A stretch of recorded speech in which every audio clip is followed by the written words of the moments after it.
দক্ষিণেশ্বরের কালীবাড়িতে মঙ্গলারতির মধুর শব্দ শোনা যাইতেছে। সেই সঙ্গে প্রভাতীর আগে রসুন চৌকি বাজিতেছে। ঠাকুর শ্রী রামকৃষ্ণ গাত্রোত্থান করিয়া মধুস্বরে নাম করিতেছেন।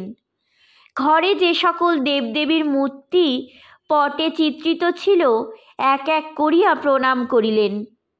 পশ্চিম ধারের গোল বারান্দায় গিয়া ভাগীরথী দর্শন করিলেন ও প্রণাম করিলেন। ভক্তেরা কেউ কেউ ওখানে আছেন। তাহারা প্রাতকৃত্য সমাপন করিয়া ক্রমে ক্রমে আসিয়া ঠাকুর শ্রী রামকৃষ্ণকে প্রণাম করিলেন। রাখাল ঠাকুরের সঙ্গে এখানে এখন আছেন। বাবুরাম গত রাত্রে আসিয়াছেন। মণি ঠাকুরের কাছে আর 14 দিন আছেন। আজ বৃহস্পতিবার, অগ্রহায়ণ মাসের কৃষ্ণপক্ষের ত্রয়োদশী তিথি, 27শে ডিসেম্বর 1883 খ্রিস্টাব্দ। আজ সকাল সকাল ঠাকুর স্নানাদি করিয়া কলিকাতায় আসিবার উদ্যোগ করিতেছেন। ঠাকুর শ্রী রামকৃষ্ণ মণিকে ডাকিয়া বলিলেন, ঈশানের ওখানে আজ যেতে বলে গেছে। বাবুরাম যাবে, তুমি যাবে আমার সঙ্গে? মণি যাইবার জন্য প্রস্তুত হইতে লাগিলেন।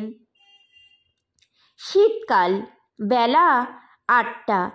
নহবতের কাছে গাড়ি আসিয়া দাঁড়াইল। ঠাকুরকে লইয়া যাইবে। চতুর্দিকে ফুল গাছ, সম্মুখে ভাগীরথী, দিক সকল প্রসন্ন। ঠাকুর শ্রী রামকৃষ্ণ ঠাকুরদের পটের কাছে দাঁড়াইয়া প্রণাম করিলেন ও মার নাম করিতে করিতে যাত্রা করিয়া গাড়িতে উঠিলেন। সঙ্গে বাবুরাম, মণি। তাহারা ঠাকুরের গায়ের বনাতের কান ঢাকা টুপি ও মশলার থলের সঙ্গে লইয়াছেন। কেননা শীতকাল, সন্ধ্যার সময় ঠাকুর গায়ে গরম কাপড় দেবেন। ঠাকুর সহাস্যবদন। সমস্ত পথ আনন্দ করিতে করিতে আসিতেছেন।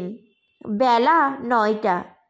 গাড়ি কলিকাতায় প্রবেশ করিয়া শ্যামবাজার দিয়া ক্রমে মেছুয়া বাজারের চৌমাথায় আসিয়া উপস্থিত হইল। মণি ঈশানের বাড়ি জানিতেন। চৌমাথায় গাড়ির মোড় ফিরাইয়া ঈশানের বাড়ির সম্মুখে দাঁড়াইতে বলিলেন। ঈশান আত্মীয়দের সহিত সাদরে সহাস্য বদনে ঠাকুরকে অভ্যর্থনা করিয়া নিচের বৈঠকখানার ঘরে লইয়া গেলেন। ঠাকুর ভক্ত সঙ্গে আসন গ্রহণ করিলেন। পরস্পর কুশল প্রশ্নের পর ঠাকুর ঈশানের পুত্র শ্রীশের সঙ্গে কথা কইতেছেন। শ্রীশ MA BL পাশ করিয়া আলিপুরে ওকালতি করিতেছেন। এন্ট্রান্স ও FA পরীক্ষায় ইউনিভার্সিটির ফার্স্ট হইয়াছিলেন, অর্থাৎ পরীক্ষায় প্রথম স্থান অধিকার করিয়াছিলেন। এখন তাহার বয়স প্রায় 30 হইবে। যেমন পাণ্ডিত্য তেমনি বিনয়। লোকে দেখিলে বোধ হয় ইনি কিছুই জানেন না। হাত জোর করিয়া শ্রীশ ঠাকুরকে প্রণাম করিলেন। মণি ঠাকুরের কাছে শ্রীশের পরিচয় দিলেন ও বলিলেন, এমন শান্ত প্রকৃতির লোক দেখি নাই। ঠাকুর শ্রী রামকৃষ্ণ শ্রীশের প্রতি বলছেন, তুমি কি করো গা? শ্রীশ বলছেন, আজ্ঞা, আমি আলিপুরে বেরোচ্ছি, ওকালতি করছি। ঠাকুর শ্রী রামকৃষ্ণ বলছেন মণির প্রতি, এমন লোকেরও ওকালতি। শ্রীশের প্রতি বলছেন, আচ্ছা, তোমার কিছু জিজ্ঞাসা আছে? সংসারে অনাসক্ত হয়ে থাকা কেমন?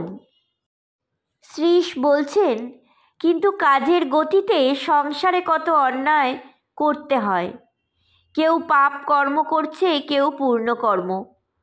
এইসব কি আগেকার কর্মের ফল? তাই করতেই হবে। ঠাকুর শ্রী রামকৃষ্ণ বলছেন, কর্ম কতদিন? যতদিন না তাকে লাভ করা যায়। তাকে লাভ হলে সব যায়, তখন পাপ পুণ্যের পার হয়ে যায়। ফল দেখা দিলে ফুল যায়, ফুল দেখা দেয় ফল হবার জন্য।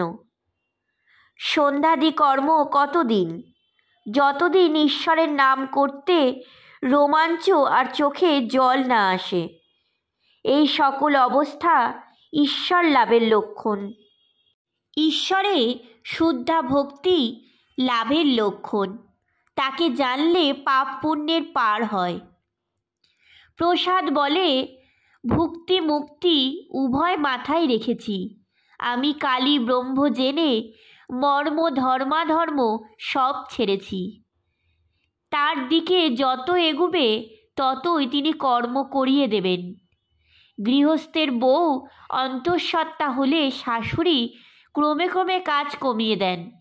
যখন 10 মাস হয় তখন একেবারেই কাজ কমিয়ে দেন।